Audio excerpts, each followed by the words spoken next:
before we jump into anything else today, make sure you hit that like button and subscribe to the show. Yeah, please do. It really helps us out. We've got an incredibly intense and structurally complex deep dive for you today, and you are not going to want to miss a single second of it. So like, subscribe, and let's get right into the material. Absolutely. If you are part of the audience who follows the men's rights activist movement, or, if you're one of the red-pilled manosphere men out there, or honestly, if you're just someone deeply interested in understanding the history of our institutions before they were allegedly captured by feminists and Marxists, this is going to be a fascinating journey. Oh, without a doubt, it is a heavy one. Today, we are unpacking an explosive, highly polarizing new ebook. It's titled 200 IQ Masculinity, Outthinking the Feminist Hydra by Conrad Riker. That is quite the title. Right.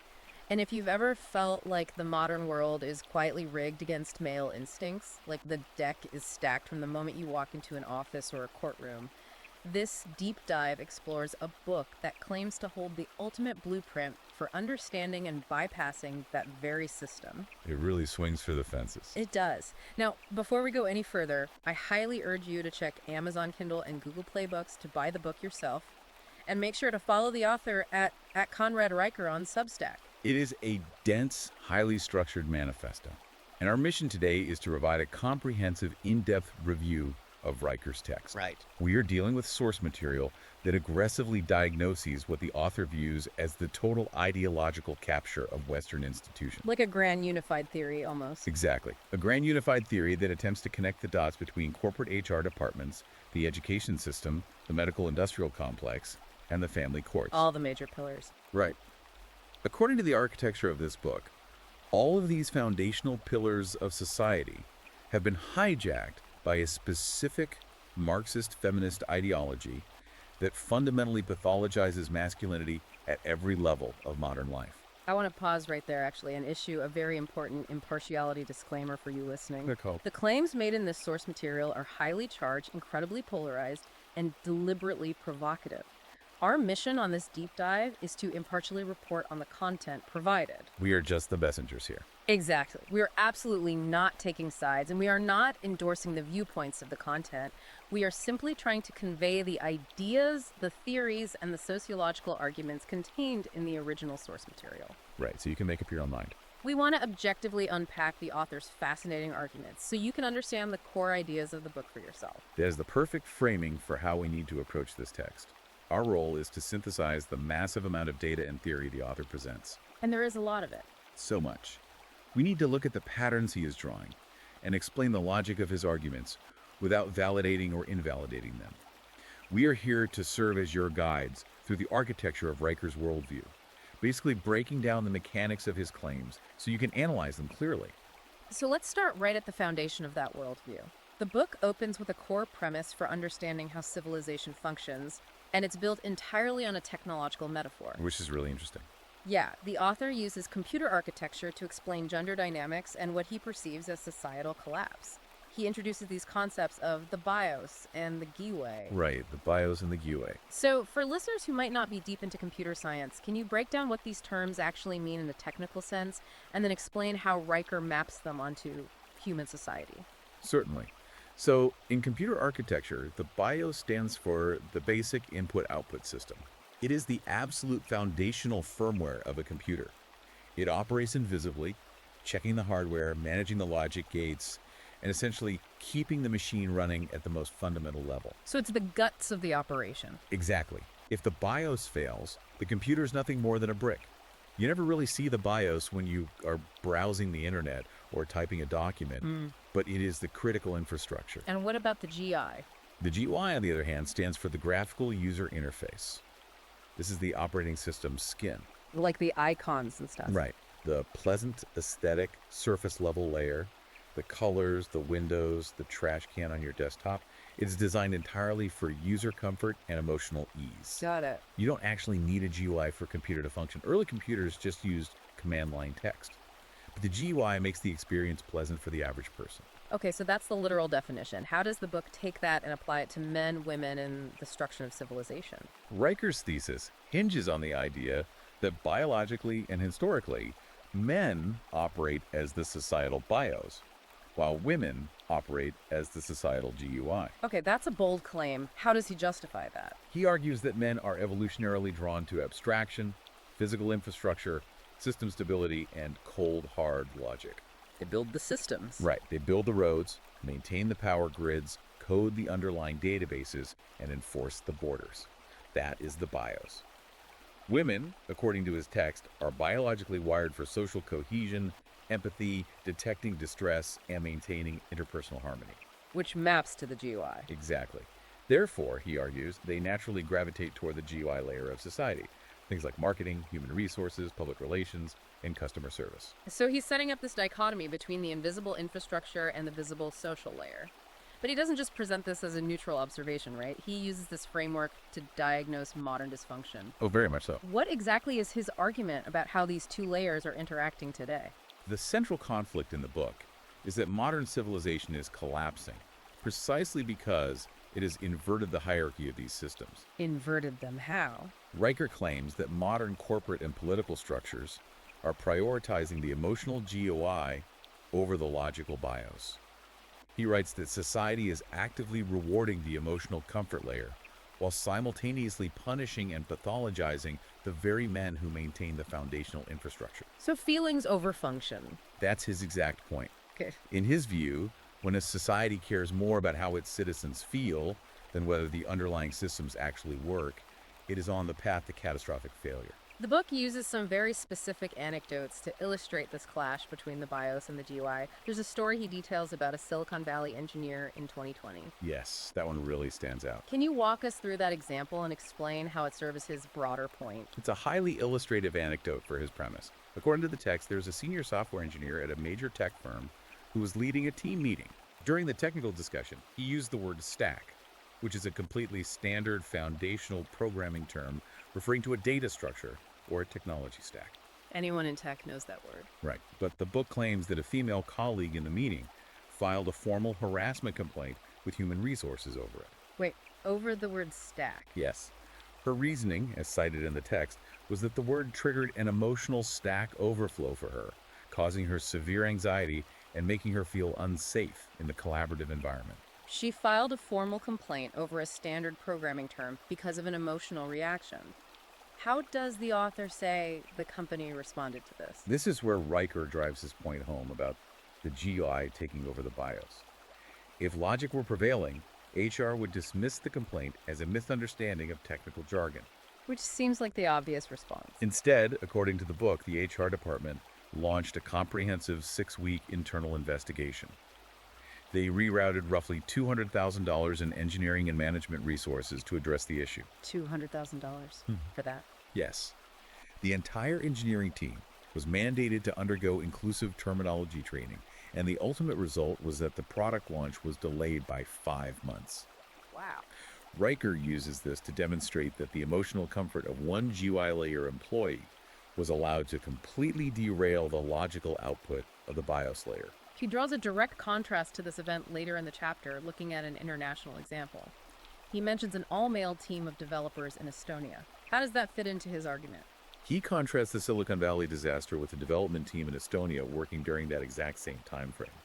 This team, comprised entirely of men, was tasked with building a complex blockchain-based operating system. And how did that go? According to Riker, they completed the entire project in 3 weeks. They had 0 meetings regarding emotional safety, no inclusive terminology training, and no HR oversight. Just pure work. Exactly. His conclusion from juxtaposing these two anecdotes is stark. He argues that one team was allowed to build a functioning system based on pure logic, while the other team was forced to abandon logic to build a feeling spreadsheet. The book takes this concept even further into life and death territory.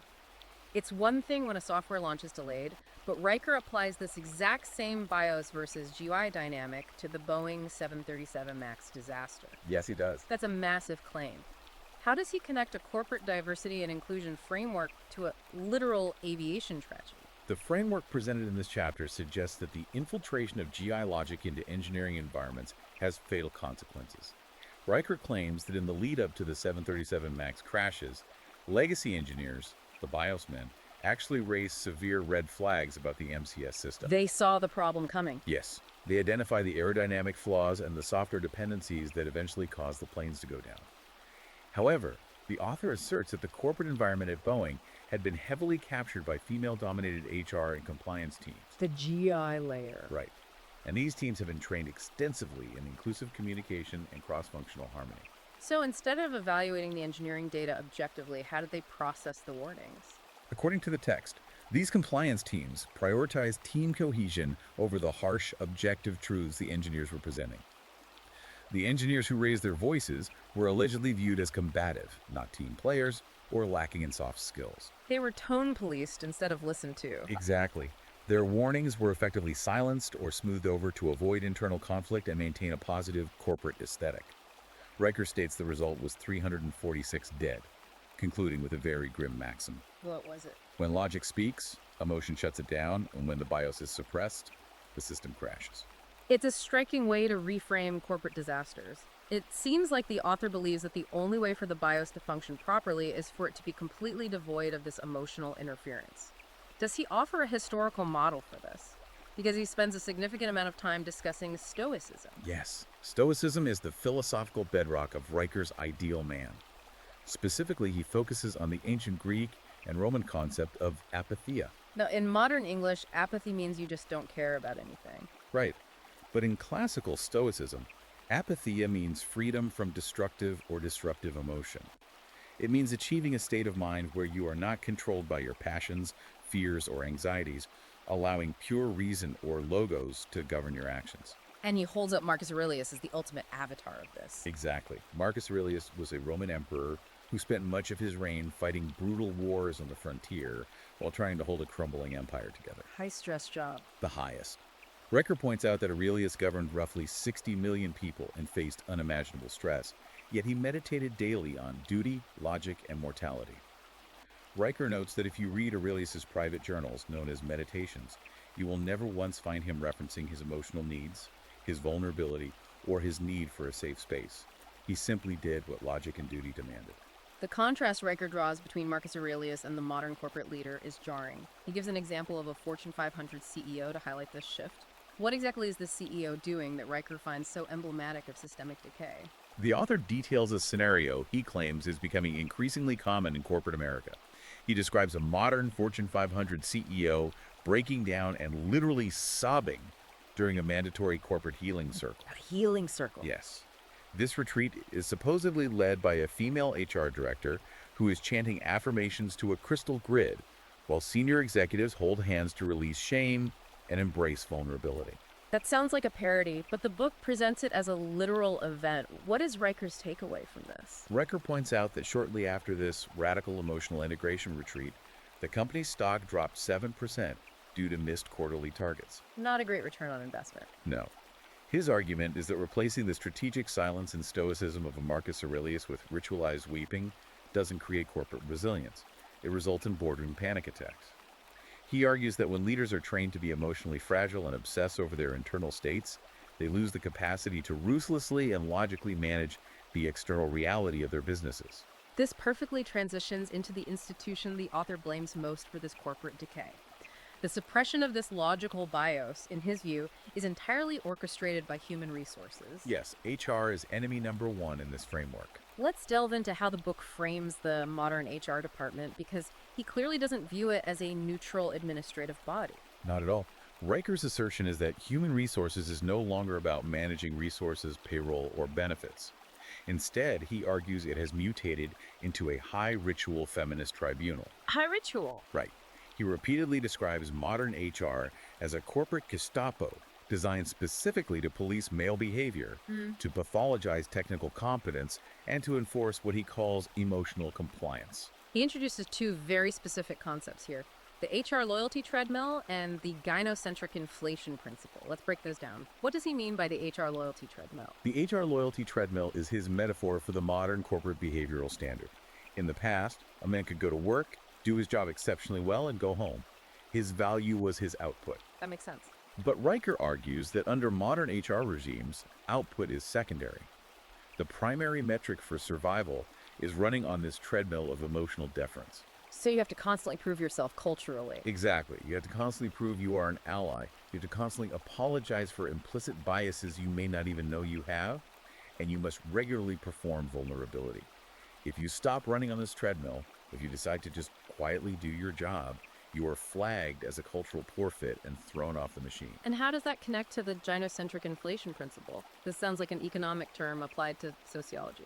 It is. The author cites a Bureau of Labor Statistics figure, stating that human resources departments are overwhelmingly staffed by women, roughly 78%. Okay, huge majority. Riker's gynocentric inflation principle argues that because the institution is a female monoculture, it naturally inflates the value of female conflict resolution styles, while actively deflating the value of male styles. How does the text define those differing styles? According to the book, female conflict resolution is based on consensus, emotional expression, tone policing, and relational harmony. Male conflict resolution, by contrast, is based on directness, hierarchy, objective critique, and logic. And HR decides which is right. Exactly. Riker argues that because HR sets the rules of engagement, it codifies the female style as professional and actively punishes the male style, labeling directness and logical critique as toxic masculinity. Well, let's look at how this plays out in the real world. The author provides an example involving a senior manager at Unilever to demonstrate the systemic bias. Can you explain what allegedly happened in that case? The Unilever anecdote is presented to show how absurd this policing of male behavior can become. According to the text, a senior male manager with a flawless track record of hitting financial targets was suddenly demoted. Did he mess up an account? No. It wasn't for an ethical breach, and it wasn't for missing quotas. He was demoted because during a performance review presentation, he maintained what a female subordinate described as aggressive eye contact. Wait, aggressive eye contact? Yes. She reported to HR that his gaze made her feel uncomfortable and emotionally unsafe. So no actual words of harassment were spoken, just eye contact. Exactly. And Riker points out that the HR department didn't dismiss the complaint. Instead, they allegedly forced this senior manager to undergo emotional recalibration training and ultimately demoted him. Just for looking at someone during a review. Right. Riker uses this to argue that in a GI-dominated environment, a woman's subjective feeling of discomfort completely overrides a man's objective record of competence. It's a deeply unsettling portrayal of corporate life. But the book doesn't just rely on anonymous managers, it tackles some very famous cultural flashpoints. For instance, he brings up the James Damore case at Google. Yes, a very famous example. And for listeners who might only remember the headlines, Damore was the engineer fired after circulating an internal memo about diversity. How does Riker frame this event to support his thesis? The Damore case is central to Riker's argument about HR valuing compliance over truth. Riker stresses that the media portrayed Damore's memo as a hateful, misogynistic rant. But if you actually read the document, as Riker analyzes it, Damore was citing peer-reviewed research from the American Psychological Association. He was using data. Yes. He was discussing the Big Five personality traits and cognitive sex differences. Specifically, that men, on average, skew higher in systemizing traits, while women skew higher in empathizing traits. Which maps right back to bias and go. Exactly. Damore was using this established psychological data to explain why occupational preferences differ between men and women in tech, arguing that it wasn't solely due to systemic discrimination. But presenting data didn't save his job. What is Riker's takeaway from how Google HR handled it? Because Damore violated the corporate inclusion policy by presenting data that contradicted the accepted narrative that all disparities are caused by sexism, Google HR immediately terminated him. They didn't want to hear the logic. No. Riker uses this as the ultimate proof of his gynocentric inflation principle. HR does not care about empirical reality or scientific literature. It cares exclusively about protecting the ideological GUI.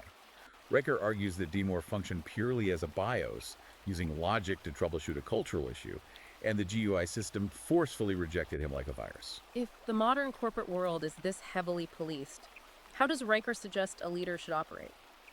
He provides an anecdote involving Elon Musk and Tesla that serves as the inverse of the Damore story. What happens when a leader actively rejects the HR framework? The author shares a story from Tesla in 2021 to illustrate the power of rejecting the HR treadmill. According to the text, Tesla was pushing hard to finish a new prototype ahead of schedule. A senior male engineer who was critical to the project deliberately skipped a mandatory team empathy audit organized by HR so he could stay on the floor and work on the hardware. I can imagine HR did not take kindly to being ignored. They did not. The HR manager attempted to escalate the issue, filing a formal insubordination complaint and demanding the engineer be disciplined for failing to prioritize the company's cultural values. And what did Musk do?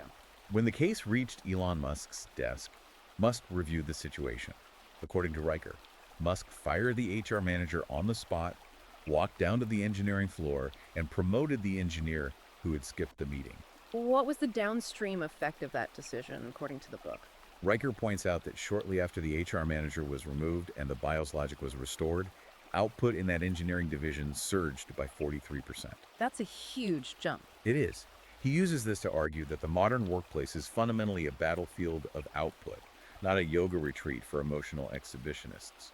When you remove the parasitic drag of emotional compliance, male productivity skyrockets. It's a fascinating look at how he analyzes male-female dynamics in the workplace. But the book also points out that women in these institutions don't just target men, they target each other, which brings in his crabs in a bucket theory. Yes, the intra-female dynamics. How does the book describe female-dominated hierarchies? And why does Riker claim they become toxic even for women? Riker argues that because female conflict resolution relies on consensus and relational manipulation rather than direct hierarchy, female-dominated environments naturally devolve into covert psychological warfare. He calls them emotional fiefdoms. Emotional fiefdoms. In these spaces, competence is viewed as a threat to the collective harmony. He uses the phrase crabs in a bucket. If one crab tries to climb out and excel, the others will pull it back down to ensure everyone remains equal. He specifically uses the nursing profession to back this up. What data does he point to? He cites statistics regarding the intense bullying and professional sabotage that occurs in nursing, which is heavily female-dominated. Specifically, he notes that 68% of new male nurses report being actively ostracized, undermined, or falsely accused of infractions by female colleagues within their first year on the job. Just because they operate differently. Exactly. Riker argues that when men enter these spaces, their natural tendency to prioritize efficiency and objective problem-solving threatens the emotional equilibrium of the crabs in a bucket dynamic, resulting in swift, collective punishment. Okay, we've covered the what and the how of Riker's critique of the workplace, but we need to explore the why. Riker doesn't just say these female HR leaders are biased. He attempts to provide a deep biological and psychological root cause for their behavior. This is where the book gets really intense. Yes, it does. This leads us into what is undoubtedly the most provocative and controversial section of the book, the female rage matrix and the womb void effect. Let's unpack the architecture of this theory. This is where the book moves from sociological observation into evolutionary psychology and endocrinology. Riker argues that maternal instincts are deeply hardwired into female biology through millions of years of evolution. Okay, standard biology so far. Right. But his core premise here is that biological energy cannot be destroyed. It can only be redirected. When those maternal instincts are denied their natural expression, specifically through voluntary childlessness, delayed reproduction, or abortion, he claims that energy mutates. Mutates into what? It metastasizes into authoritarian control over adult men in the workplace. So he's claiming that a corporate manager enforcing a dress code or a language policy is actually acting out a mutated maternal instinct. How does he ground this biologically? He points directly to hormones like oxytocin, often called the cuddle hormone, and prolactin, which is associated with lactation and maternal behavior. He claims that women who defer or deny reproduction still experience the physiological impulses to nurture and control an environment, but they lack an infant as the natural outlet. So the energy has to go somewhere. Exactly. Therefore, this potent biological imperative is sublimated and redirected into bureaucratic enforcement. In his view, childless female managers treat male subordinates as proxy offspring, but instead of nurturing them, they seek to dominate, regulate, and punish them to satisfy their biological need for control. To make this abstract psychological theory concrete, he provides a very specific profile of a woman he calls Dr. Susan R. How does her story encapsulate the womb void effect? Dr. Susan R. is presented as the archetypal manifestation of the female rage matrix. According to the book, she is an HR director at a Midwestern tech firm. The text details her personal history, noting she has a history of multiple abortions in her 20s and several failed IVF attempts in her late 30s. And how does that play into her job? Riker claims that she now oversees a department where 87% of all disciplinary actions deliberately target young men under the age of 35. He gives a specific example of her disciplinary overreach, right? It involves a code review. Yes. The book claims She spent $94,000 in corporate funds, hiring external consultants to investigate a senior male engineer for toxic masculinity. $94,000. Over what? The engineer's alleged crime. During a peer code review, he used the word efficient instead of the HR-approved word collaborative when describing a piece of software. Seriously? Yeah. Just the word efficient. Just that. The relentless investigation caused the engineer to resign. Riker connects Dr. Susan R.'s reproductive history directly to her professional authoritarianism, arguing that her empty womb resulted in an overwhelming need to psychologically castrate the young man in her environment. The book is drawing a straight line from unexpressed reproductive biology to corporate disciplinary actions. That is a massive, highly polarized claim.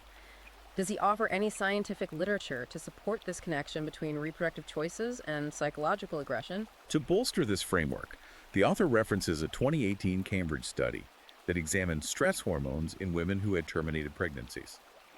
According to Riker's interpretation of the study, these women exhibit chronically heightened cortisol and vasopressin levels when exposed to infant stimuli or high-stress environments. Meaning they're highly stressed at a chemical level. Right. He concludes from this data that their bodies are literally screaming for offspring while their conscious minds refuse it, creating a permanent state of physiological rage. And he has a specific quote about this, right? Yes. He distills this entire endocrinological theory into one stark, memorable maxim. The woman who doesn't nurture her child nurtures policy. He argues that she redirects her maternal fury into HR regulations, demanding that men apologize for existing too loudly. It is a staggering way to frame corporate dynamics. But Riker argues that this psychological warfare isn't contained just to the office. It eventually spills over into literal financial warfare backed by the power of the state. Which is an even bigger machine. Exactly. That brings us to how the book addresses the justice system. Riker paints a very dark picture here, referring to it as the legal slaughterhouse. Let's dive into his analysis of family courts, alimony, and what he calls the pre-crime framework. The author's critique of the family court system is absolutely relentless. He doesn't view the courts as a place of blind justice.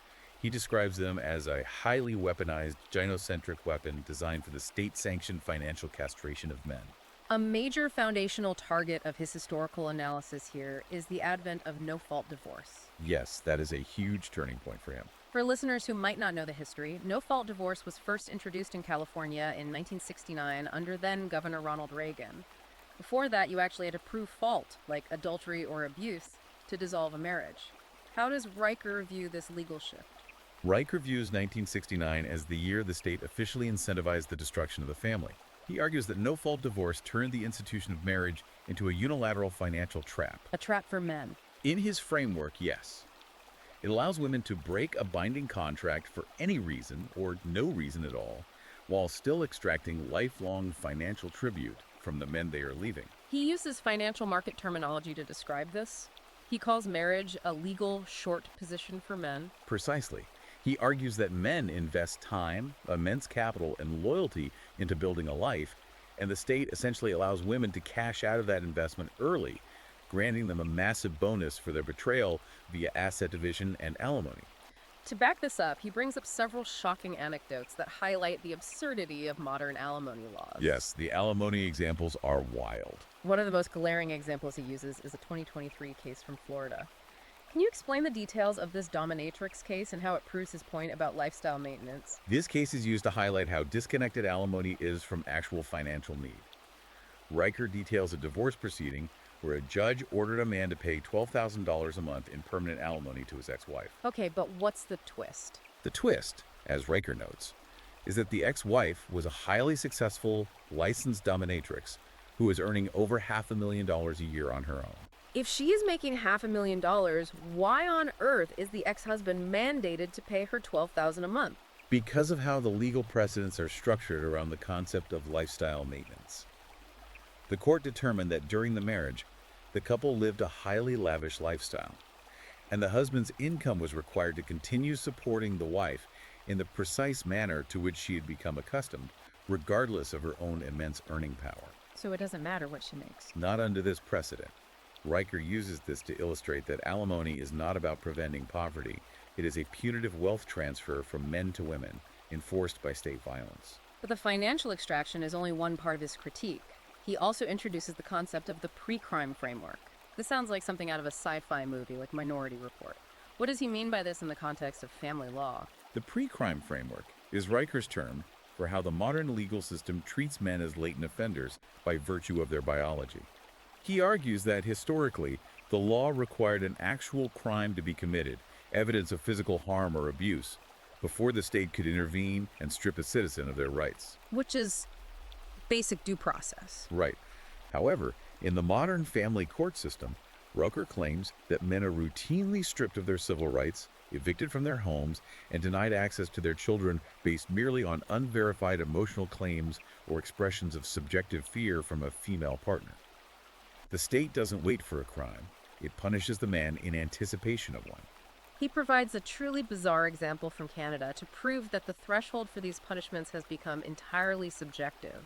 What happened to the Canadian father he writes about? According to the text, a Canadian man was involved in a custody dispute.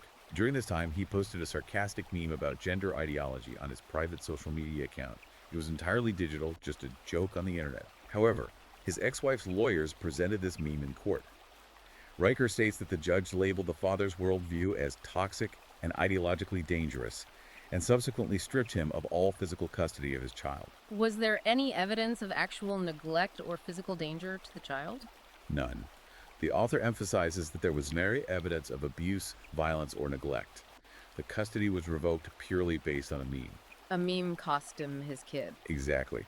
Riker uses this to demonstrate that the court of emotional supremacy views a male joke as more dangerous than actual physical harm, resulting in what he calls judicial castration. To understand how the legal system justifies this, Riker points to a specific psychological framework used by the courts called the Duluth model. For our listeners who aren't familiar with domestic violence jurisprudence, what is the Duluth model and how does the book critique it? The Duluth model was developed in the 1980s in Duluth, Minnesota, and it has since become the primary framework used by law enforcement and the courts in the vast majority of U.S. jurisdictions to understand domestic violence. Okay, and what is its core philosophy? The core ideological underpinning of the Duluth model is that domestic violence is not caused by individual psychological issues, substance abuse, or mutual relationship toxicity. Instead, it posits that all domestic abuse stems from patriarchal control, that men use violence systematically to maintain power and control over women. How does Riker argue this model weaponizes the legal system against men? Riker points out that because the model defines abuse as an exertion of male patriarchal power, it is structurally blind to female violence. He claims it literally cannot process the idea of a female abuser. What happens if a man is the victim? If a man calls the police because his wife is attacking him, the Duluth model framework often leads officers to arrest the man, assuming he must have done something to provoke her or that she is acting in self-defense against his latent patriarchal control. That is deeply flawed. As a result of this systemic bias, Riker cites statistics suggesting that 98% of domestic violence restraining orders are issued against men.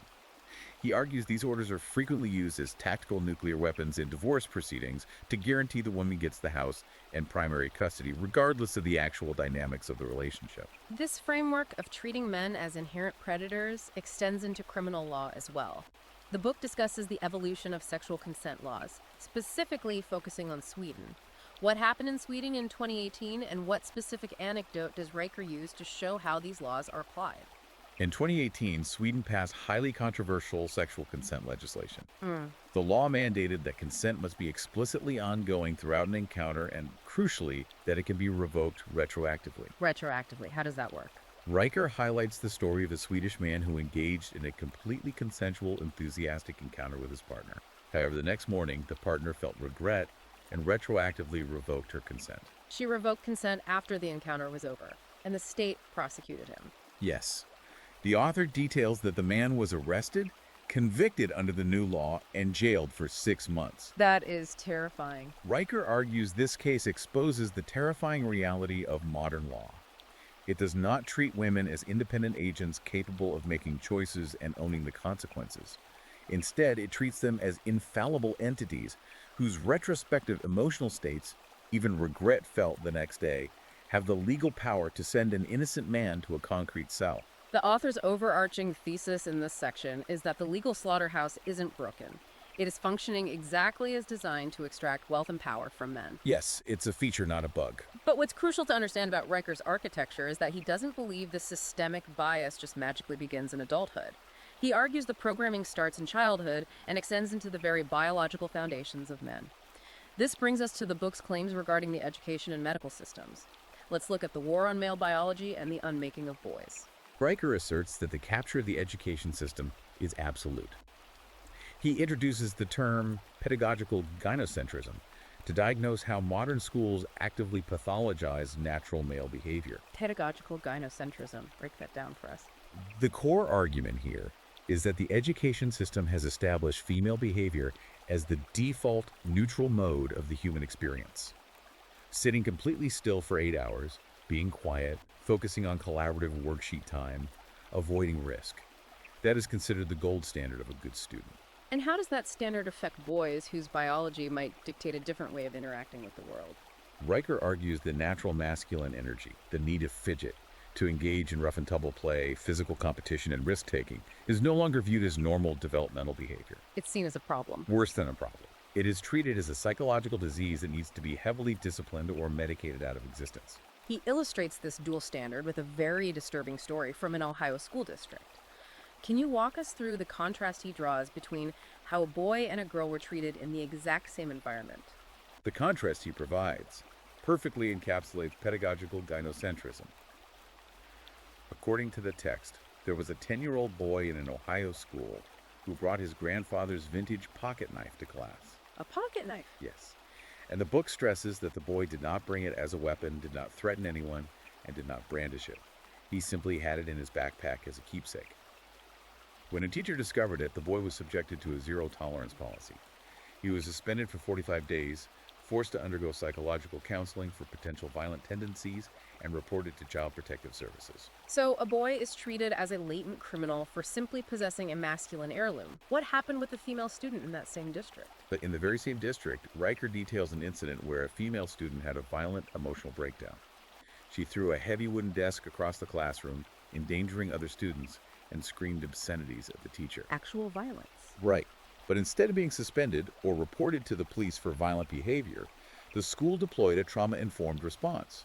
The girl was escorted to a sensory safe space, given a juice box, and comforted by counselors. The double standard is wild. Riker uses this stark contrast to argue that society disciplines male existence as a crime while rewarding female violence as a cry for help. That is a powerful juxtaposition. And Riker argues the suppression of masculinity isn't just behavioral. It's chemical and medical. He takes a hard look at the medical-industrial complex and claims it is actively ignoring and perhaps even encouraging the environmental feminization of men. Let's look at the biology data he brings up, starting with sperm counts. The author cites multiple global fertility studies indicating that sperm counts in Western men have plummeted by a staggering 59% since 1973. 59%. That is a collapse. It is a massive biological shift. He notes that testosterone levels are also dropping generation over generation. While the mainstream medical establishment often attributes this to obesity, lack of exercise, or vague lifestyle choices, Riker points the finger squarely at environmental toxins. He specifically highlights the municipal water supply, right? What is his claim there? Yes. He argues that the water supply is deeply contaminated with estrogenic compounds. A major source of this, he claims, is the massive societal use of hormonal birth control pills over the last 60 years. So it's getting into the water. Exactly. The synthetic estrogen from these pills is excreted into the wastewater system, which traditional water treatment plants are not designed to fully filter out. Riker asserts that generations of men have been drinking highly estrogenic water, leading to what he calls a mass chemical castration. And what is the medical establishment doing about it? He is outraged that the medical establishment largely ignores this crisis, because addressing it would require questioning the pharmaceutical supremacy of female birth control. He also highlights a massive hypocrisy in how the psychiatric and medical fields treat hormonal interventions for men versus women. How does he contrast the prescription of SSRIs with the availability of testosterone replacement therapy, or TRT? Riker posits that the medical system acts as an enforcement arm for the GOI Society, aiming to keep men docile and compliant. He claims that when men go to doctors complaining of lethargy, lack of motivation, or depression, doctors push SSRIs, antidepressants, like candy. Riker views SSRIs as chemical pacifiers that blunt male ambition and numb their natural drive. But what happens when those same men ask for TRT? This is where Riker sees the double standard. When men seek testosterone replacement therapy, which Riker views as curative, vitality restoring, and essential for reclaiming their biological bios, they face massive medical gatekeeping. They make it hard to get. Very hard. They're subjected to intense psychological screenings, warned about aggressive side effects, and often dismissed by doctors as having fragile egos or experiencing a midlife crisis. He points out the absurdity of this.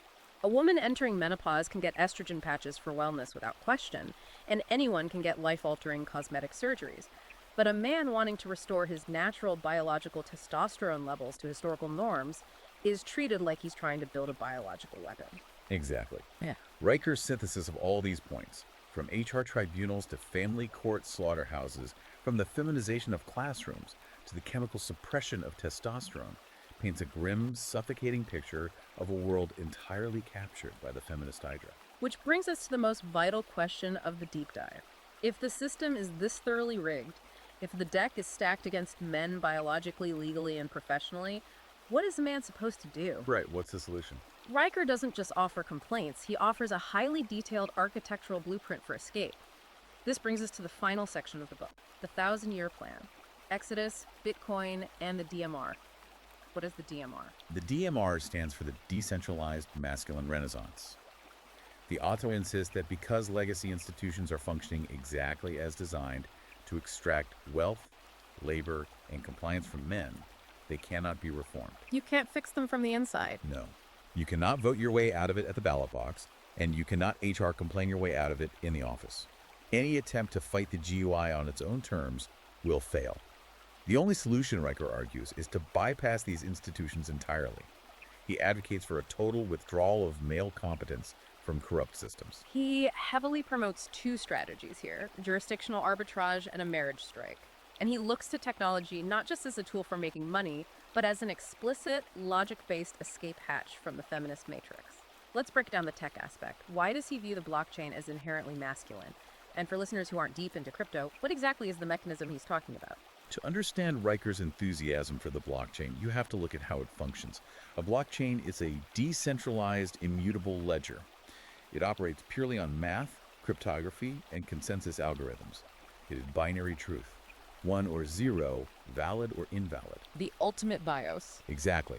Riker views this as the ultimate manifestation of the BIOS. Why? Because there is no HR department on the blockchain. There is no diversity committee you have to appeal to. You cannot file an emotional grievance with a smart contract. If your code works, it executes. If it doesn't, it fails. The blockchain cannot be emotionally manipulated. He provides a fascinating, almost unbelievable example of how men are already using this technology to bypass the state.